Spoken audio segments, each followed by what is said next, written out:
যে এভাবে বসে থাকে না। আজকে জেলখানা থেকে কোর্টে নেওয়ার সময় আমাদের নেতা কর্মীদের বাড়ে, আর আপনার দাঁড়িয়ে দাঁড়িয়ে দেখবেন। কেন দাঁড়িয়ে দেখবেন? এখন থেকে যাকে যখনই নেওয়া হবে সেখানে লোক দাঁড়িয়ে থাকবে, যারা মারতে আসবে তাদের উপযুক্ত শিক্ষা দিয়ে দেবেন। উপযুক্ত শিক্ষা দিতে হবে, বাধা দিতে হবে। আগুনে হাত দিলে হাত পড়ে, এটা তাদের জানিয়ে দিতে হবে। আমি যেখানেই থাকি, এই বাংলাদেশই আমার, এই দেশ আমার বাবা স্বাধীন করে দিয়ে গেছে। ইউনূসের একটা দোষ আছে, মানুষের কাজ চুরি করা। যেমন ক্ষমতা চুরি করেছে, ডাকাতি করে ক্ষমতা নিয়েছে, ওইভাবে কাম চোর আমাদের করা কাজগুলিকে সব চুরি করে এই ইউনূস চোরা সেগুলি উনি আবার স্বপ্ন দেখেন। তার এক মাইক লাগানো আছে, তার প্রেস সেক্রেটারি বানিয়ে মিথ্যা কথা বলে জাতীয় আন্তর্জাতিকভাবে খুব দাম বাড়াতে চেষ্টা করে। জঙ্গিদের হাতে নিয়ে ইউনূস কিন্তু ক্ষমতা দখল করেছে। চারিদিকে যখন নির্বাচনের দাবি উঠছে, সে কিন্তু নির্বাচন করতে চাচ্ছে না। এই এত মানুষ মারা গেছে, কিভাবে নির্বাচন করবে? মানুষকে মেরেছে, মানুষকে হত্যা করেছে। এই আমাদের স্বরাষ্ট্র উপদেষ্টার ভাষায় তাদের প্রিয় পোড়া পান্ডা অপকর্মগুলি তো তারাই করেছে, নিজেরাই মানুষ খুন করেছে। তারা কিন্তু নির্বাচন কথা বলে না। যে আইসিটি, ইন্টারন্যাশনাল ক্রাইম ট্রাইব্যুনাল, যেটা যুদ্ধ অপরাধীদের বিচারের জন্য করা, আজকে সেটাকে আবার এই অবৈধভাবে ক্ষমতা দখলকারী ইউনূস এক্সিকিউটিভ পাওয়ার দিয়ে সেখানে সংশোধনী এনে সেখানে মামলা দেওয়া হয়েছে। সেই মামলায় আমার বিরুদ্ধে তো প্রায় 450 মতো মামলা, তারপর অগণিত আওয়ামী লীগের নেতা কর্মীদের বিরুদ্ধে মামলা। সেখানে পুলিশ বাহিনী, সশস্ত্র বাহিনী কেউই রেহাই পাচ্ছে না, সবার বিরুদ্ধে মামলা, বিচারের নামে প্রহসন করা হচ্ছে। এবং কি দেখা গেল, যুদ্ধ অপরাধীদের বিচারে, যখন আমরা এই যুদ্ধ অপরাধীদের বিচার করেছি, সেই বিচারে ডিফেন্সের যারা ছিল, ডিফেন্স টিমের সাথে যে কাজ করেছে, সেই হয়ে গেছে এখন চিফ প্রসিকিউটর। আর যে দলটা নিষিদ্ধ ছিল, জিয়াউর রহমান যাদেরকে সংবিধানের 12 অনুচ্ছেদ এবং 38 অনুচ্ছেদের অংশবিশেষ মার্শাল অর্ডিন্যান্সের মাধ্যমে সংশোধন করে এদেরকে রাজনীতি করার সুযোগ দিয়েছিল, সেই জামায়াত ইসলামী, তাদেরই দলের লোক, তারাই হয়েছে এই আইসিটির চেয়ারম্যান এবং চিফ প্রসিকিউটর, যারা যুদ্ধ অপরাধীদের পক্ষে ছিল। তারা যদি চিফ প্রসিকিউটর হয়, তা সেই মামলার রায়তে এমনি জানা যায়। সেখানে কি ন্যায় বিচার হবে? আমরা কি ন্যায় বিচার পাবো? বাংলাদেশের জনগণ কি ন্যায় বিচার পাবে? তা তো পাবে না। এবং সেটা প্রমাণ আজকে আপনারা দেখেন, সেই একজন যুদ্ধ অপরাধী আজহার, সে তো সেই আল বদর বাহিনীর প্রধান ছিল রংপুরে।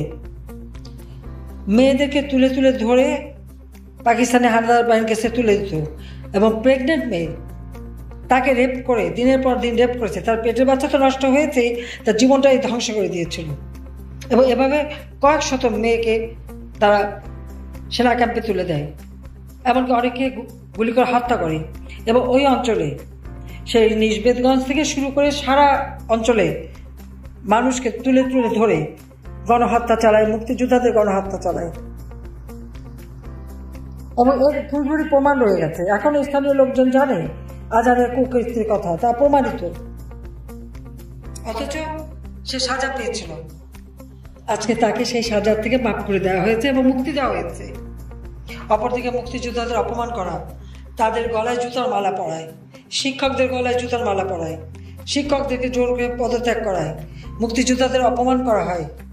আর যুদ্ধ অপরাধী রেপিস্ট, যে পাশবিক অত্যাচার করেছে নারীদের উপর, এরা তখন এরকম বৃদ্ধ ছিল না, তারা তখন খুব যুবক ছিল। এটা সবার মনে রাখা উচিত। 53 বছর আগের কথা, তাদের বয়স তখন খুব অল্প, এবং তারাই আজকে তাদের গলায় ফুলের মালা দিয়ে বরণ করে নেওয়া হয়। কি অদ্ভুত দেশে আমরা বাস করি। যিনি আমাদের ডক্টর ইউনূস সাহেব, তারই বদৌলতে আজকে আন্তর্জাতিক যত সন্ত্রাসী জঙ্গি সংগঠনের সেই যে মূল হোতা এবং সেই যে বড় নেতা, এটা কিন্তু আজকে প্রমাণিত সত্য। অথচ মানুষকে, সারা বিশ্বকে সে বোকা বানিয়েছিল। যে গ্রামীণ ব্যাংক সরকারি টাকায় তৈরি করা, 6,000 টাকা বেতনে একটা এমডি পদে চাকরি করত, তারপর সে 1,000 কোটি টাকার মালিক কিভাবে হলো? এটা আমি শুনেছি। সকলে পারলে তদন্ত করে দেখেন, দেশে বিদেশে যারা আছে। একমাত্র আমেরিকা, সেই ল্যাটিন আমেরিকা থেকে শুরু করে আমেরিকার বিভিন্ন জায়গায় তার যে গ্রামীণ আমেরিকান ব্যাংক এবং বিভিন্ন তার ব্যবসা প্রতিষ্ঠান, সেখানে কি 17 বিলিয়ন মার্কিন ডলার তার বিনিয়োগ। এত টাকার মালিক সে। ফ্রান্সে শোনা যায় $2 বিলিয়ন তার ব্যবসা, এবং সেখানে 2 না 3টে ব্যাংকের সাথে তার শেয়ার আছে। খুব মহামূল্যবান ফ্ল্যাট কিনা আছে নাকি প্যারিসে। আর বাংলাদেশে তো তার সম্পদের অভাব নাই। 3টা ব্যাংকেরই রিপোর্টে ছিল 118 কোটি টাকার মালিক। তাছাড়া আরও বিভিন্ন জায়গায়, যেমন 70 কোটি, কোথাও 46 কোটি, কোথাও জানা ভাবে তার টাকা, অজস্র টাকার মালিক সে। পূর্বাঞ্চলে 10 কাঠা জমি নিয়েছিলাম আমরা, তার জন্য সেটাকে বিরাট অপরাধ হয়ে গেছে। তার জন্য একেবারে রেড অ্যালার্ট দেওয়া হয়।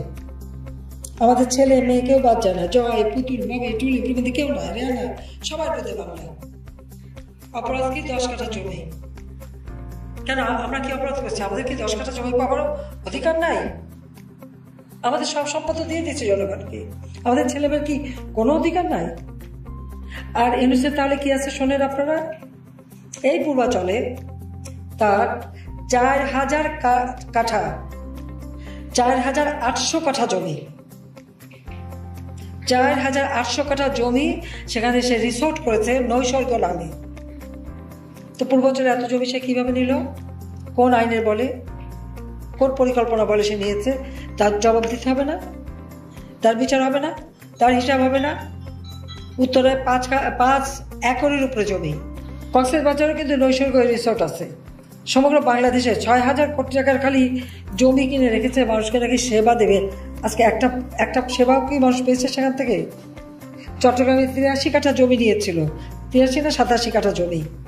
কি আনন্দ স্কুল করবে, সেই স্কুলের চেহারা কেউ দেখেনি।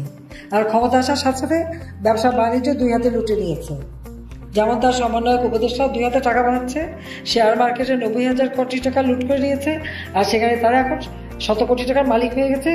তাকে কি ক্রিপ্টোকারেন্সি দিয়ে টাকা বানাচ্ছে বিদেশে, আর এদিকে 2 হাতে সব এদিকে লুটে খাচ্ছে। এটা করে কোনো অপরাধ না, সব অপরাধ আওয়ামী লীগের, সব অপরাধ আমরা করেছি, সব অপরাধ মুক্তিযোদ্ধাদের। কারণ দেশটা কেন স্বাধীন করলো? আরে বাবা, স্বাধীনতা যদি নাই করা হতো, ইউনূস কি আর এই মসনদে বসতে পারতো? মসনদে বসে বড় বড় কথা বলতে পারতো? সে জাপানে গেছে, কোন মুখে যায়? হলি আর্টিজানে যারা জাপানিজদের হত্যা করেছে তাদেরকে তো মুক্তি দিয়ে দিয়েছে। যত জঙ্গি সন্ত্রাসী জেলখানা খালি বলে ফেলেছে আওয়ামী লীগের নেতা কর্মীদের দিয়ে।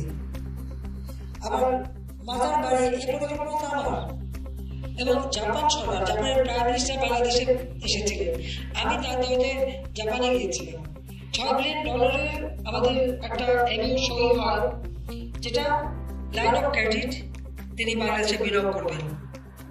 সেই লাইন অফ ক্রেডিটে $6 বিলিয়ন আমাদের সাথে চুক্তি, এবং সেই জন্য মাতার বাড়িতে বিদ্যুৎ কেন্দ্র করে দিয়েছেন। সেখানে ডিপসি পোর্ট নির্মাণ হচ্ছে, কিছুটা চালু হয়ে গেছে, আরও এটা উন্নত মানের হচ্ছে। সেখানে একটা ইকোনমিক জোন হবে, এবং জাপানকে আমরা ঢাকা 2500-এ সেখানে আমরা জায়গা দিয়েছি, সেখানে জাপানি বিনিয়োগ হয়েছে। এবং কক্সবাজার, টেকনাফ, সাবরঙে সেখানেও তাদের একটা স্পেশাল ইকোনমিক জোন, এবং সেই সাথে সাথে আমাদের সি বিচ শুধুমাত্র মানে ফরেনারদের জন্য উন্নত মানের সি বিচ করে দেবে। আমাদের মহেশখালী দ্বীপের যে মাতার বাড়ি, সেখানে যেমন তারা ডেভেলপ করে দিচ্ছে, পাশাপাশি সোনাদিয়া দ্বীপে সেখানে ইকো ট্যুরিজম গড়ে উঠবে, সেই পরিকল্পনা রয়েছে জাপানের সাথে আমাদের। জাপানের সাথে আমাদের সেই সম্পর্ক রয়ে গেছে, এবং বিগ বি এই কর্মসূচির আওতায় ব্যাপকভাবে তারা এখানে বিনিয়োগে এসেছে। মেট্রো রেল জাপান করে দিয়েছে। কাজে এভাবে বিভিন্ন ডেভেলপমেন্ট ওয়ার্ক তারা করে দিচ্ছে জায়গার অর্থায়নে। আজকে আমি যে কাজগুলি করে যাচ্ছি অলরেডি চলমান, যেগুলি সম্পন্ন হচ্ছে বা হবে, এটা নাকি ইউনূস স্বপ্ন দেখেছে, করে ফেলেছে। স্বপ্ন দেখলো কোথায়, কখন? আর এই কাজগুলি তো আমি করেই দিয়েছি, ইতিমধ্যে কাজ করা হয়ে গেছে। তাহলে সে আবার স্বপ্ন দেখলো কি করে? ইউনূসের একটা দোষ আছে, মানুষের কাজ চুরি কিনা, যেন ক্ষমতা চুরি করেছি, ডাকাতি করে ক্ষমতা নিয়েছি, এইভাবে কাজ চুরি করতে হয়। আমার সন্দীপে আমরা যে করে দিলাম ফেরি সার্ভিস, ও 3-4 মাসের মধ্যে ফেরি সার্ভিস করে ফেললো। বলতে পারবে এই ফেরি সার্ভিস করার জন্য কি করা লাগে আর কত দিন সময় লাগে? একটা ফেরি যে সাগরে চলবে সেটা তো আলাদাভাবে তৈরি করতে হয়। ফেরিটা যেখানে ভিড়বে সে পন্টুনটাও আলাদাভাবে তৈরি করতে হয়। সে ব্যাপারে তো কোনো কাজ আছে?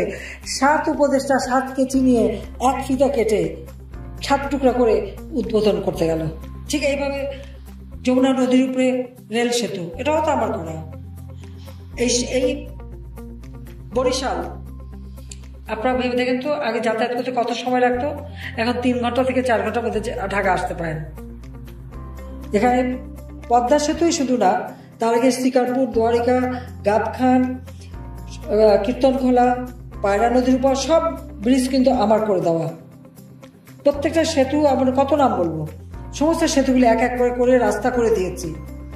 এমনকি ভাঙ্গার থেকে রেল লাইন বরিশাল হয়ে ঝালকাঠি হয়ে একেবারে সেই মংলা বন্দর পর্যন্ত যাবে, সেটাও কিন্তু আমরা করে দিয়েছি। ইতিমধ্যে ঢাকা থেকে যশোর পর্যন্ত ফরিদপুর হয়ে রেল লাইন চালু হয়ে গেছে এবং সেটা একেবারে মংলা বন্দর পর্যন্ত প্রত্যেক নদী ব্রিজ করে রেল ব্রিজ করে রেল চালু করে দিয়েছি এবং সেখানে হাইওয়ে করা 6 লেন বিশিষ্ট হাইওয়ে হবে, যেটা ঢাকা থেকে একেবারে বরিশাল হয়ে মংলা বন্দর পর্যন্ত যাবে। সে পরিকল্পনাও কিন্তু আমাদের করা আছে। প্রত্যেকটা পরিকল্পনা আমি নিজে করে দিয়ে এসেছি। কাজ হয়তো সবগুলি শুরু করতে পারিনি এখনো, কিন্তু শুরু করার কথা ছিল।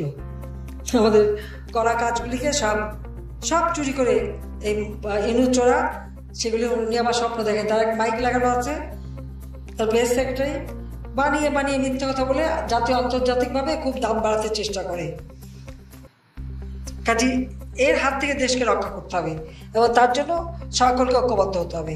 এবং আমি আপনাদের সেটি আহ্বান করব যে এভাবে বসে থাকে না। আজকে জেলখানা থেকে কোর্টে নেওয়ার সময় আমাদের নেতাকর্মীদের বাড়ে, আর আপনারা দাঁড়িয়ে দাঁড়িয়ে দেখবেন। কেন দাঁড়িয়ে দেখবেন? এখন থেকে যাকে যখনই নেওয়া হবে সেখানে লোক দাঁড়িয়ে থাকবে। যারা মারতে আসবে তাদের উপযুক্ত শিক্ষা দিয়ে দেবেন। উপযুক্ত শিক্ষা দিতে হবে, বাধা দিতে হবে। গেরিলা যুদ্ধ করে বাংলাদেশ স্বাধীন হয়েছে, কাজে যেভাবে পারেন এদেরকে শিক্ষা দেন, এটাই আমার নির্দেশ। আগে এই শিক্ষাটাই তাদের দিতে হবে। আগুনে হাত দিলে হাত পড়ে, এটা তাদের চালিয়ে দিতে হবে। মানুষের শিক্ষা দিতে হবে। এর থেকে আর কত বলবো? শুধু নির্দেশ চাইলে হবে না। আপনার ঘর পূর্বে আর আপনি নির্দেশে বসে থাকবেন যে আপনি তাদের প্রতিকার করবেন না বা তাদের বিরুদ্ধে ব্যবস্থা নেবেন, এটা তো হয় না। যেভাবে পারবেন প্রতিকার করতে হবে।